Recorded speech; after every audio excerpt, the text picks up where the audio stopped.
This is a war that should have never happened. It's a war the Russians tried repeatedly to settle on terms that were very, very beneficial to Ukraine and us. The major thing they wanted was for us to keep NATO out of the Ukraine. The big military contractors want to add new countries to NATO all the time. Why? Because then that country has to conform its military purchases to NATO weapon specifications, which means certain companies, Northrop Grumman, Raytheon, General Dynamics, Boeing, and Lockheed, get a trapped market. In March of 2022, we committed $113 billion.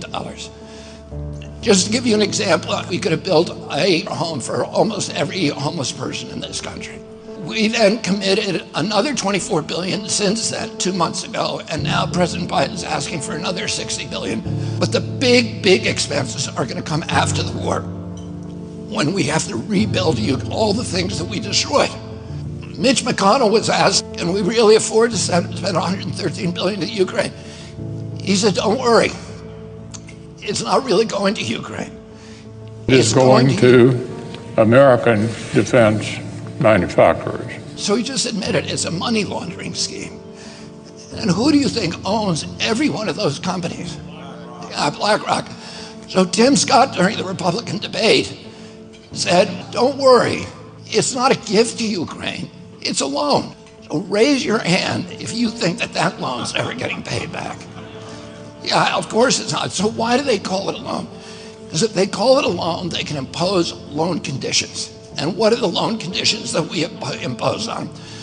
Number one, an extreme austerity program, so that if you're poor in Ukraine, you're going to be poor forever.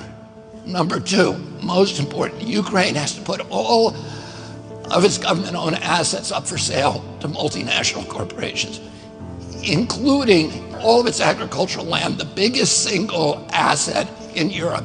In Ukraine, there's been 1,000 years of war fought over that land. It's the richest farmland in the world. It's the breadbasket of Europe.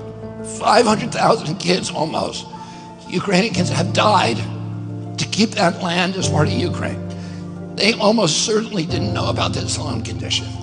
They've already sold 30% of it. The buyers were DuPont, Cargill, and Monsanto. Who do you think owns all of those companies? Yeah, BlackRock. And then in December, President Biden gave out the contract to rebuild Ukraine. And who do you think got that contract? BlackRock. So they're doing this right in front of us. They don't even care that we know anymore, because they know that they can get away with it. And how do they know that? Because they have a strategy. And that strategy is an old strategy, which is they keep us at war with each other. They keep us hating on each other.